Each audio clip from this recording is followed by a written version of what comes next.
This is Hidden Killers with Tony Brueski. The Ruby Franke case, it's one of those true crime stories that leaves you with far more questions than answers. We're not just talking about a vlogger turned abuser. This is a case that involves extreme control, religious fanaticism, and what some experts have described as a cult-like grip on an entire family. But today, we're not focusing on Ruby. We're looking at Kevin Franke, the husband who stayed. He has regrets. We'll talk about that in a moment. The man who says he still loves the woman who tortured their children. The man who many believe could have stopped this but didn't. So the question we have to ask is, was Kevin Franke a manipulated victim of the same psychological coercion that destroyed his family, or was he a man who failed his kids, ignored the red flags, and is now just trying to clean up the mess? Shavaun Scott, psychotherapist and author, joining us for the conversation. I got to ask about this. What do we know about the way manipulative personalities can slowly, insidiously take over not just one person, but an entire household? And what sort of psychological factors could explain why Kevin stayed so long, even when his children were clearly suffering?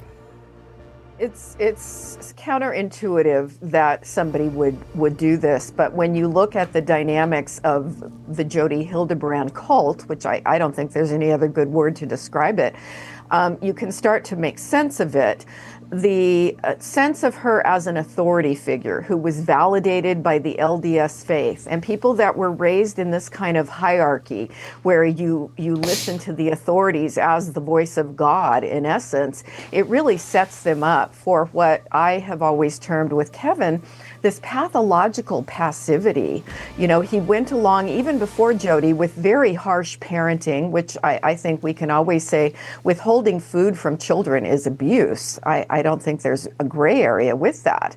And so even though Ruby seems to be the overt abuser, Kevin's pathological passivity was certainly a piece of it, because as you said, he could have stopped it. Mm-hmm.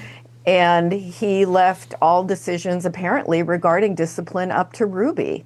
And then once Jodi became involved, things amplified. She was the gasoline on the fire, and it really propelled into something that ultimately could have killed the kids. So in my view, he was complicit, he was neglectful, but he was manipulated. All three of those things can be true. You're exactly right. They all can be true. It now comes down to people are still, they're out for blood. How could you do this? How could you let this happen to your children? And he tries to explain it in the new documentary that's coming out on Hulu, which I found to be very interesting from what I've seen thus far. By the time this is out, that will be out as well. So neither of us have actually watched it in its entirety, unless you have a magic way of watching it that I'm unaware of, which I'll be really mad if you haven't shared. But from what we've seen and his interviews with ABC in 2020 and such, he's really taking the angle of, I screwed up, I have regrets, but I was basically a victim too. And I'm just paraphrasing here, that's the angle he's going with. And we saw in the other documentary that was out not that long ago about Ruby Franke, with other people talking about the coercive control that Jodi Hildebrandt had over people, not just Kevin Franke and Ruby Franke, but other couples that really, they weren't in the press. They were just, people that she ended up destroying the lives of. And we heard from one gentleman who very much had a lot of empathy for Kevin Franke, because he felt he was in that same place at once too, thinking he was doing the right thing. Kevin does say in this new doc that, look, I was following the advice of my wife. I was following the advice of the church, who then gave us this counselor saying that this is, who you need to go to, and thinking that I'm going down the right path. Those are all things that if you're in a blind faith type lifestyle, if you will, all kind of add up. And it makes sense as to why he went down that path to a certain extent. Obviously, he wasn't there when Jodi and things went to the extent that it did with the children, but he was willingly far away, choosing to not participate in his kids' lives. And he's got a lot of kids. That seems a little bit odd to just be like, okay, cool, you go do whatever you want in the name of Jodi and God and my wife wanting to do whatever. Incredibly odd, and it goes against, as a parent myself, goes against everything I would be feeling, that to leave my family for a year, that somehow this is the right thing to do. But it does show the degree of control that the church, as well as Jodi, had over his way of thinking and perceiving.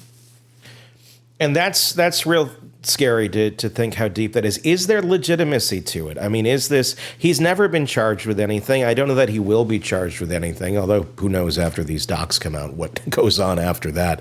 And you know, these kids do need a parent. So honestly, thankfully, so hopefully he can just, like he has, admitted his mistakes to a certain extent, but I think there's some more realization that needs to take place there. But those kids need a parent. You know, Ruby's never going to be there, so hopefully he can now be the dad he should have been all along. Yeah. But should there be more accountability here? I mean, that's the biggest thing. Should there, will there, you know, should there in the eyes of who actually? What's going to be the best outcome, you know, for everybody, for these kids? Should this guy be facing some sort of punishment for, I mean, essentially abandoning his kids at the request of his wife and who the church put up on a pedestal saying, listen to her? Yeah. My guess is that legally there will probably not be anything that happens to him at this point.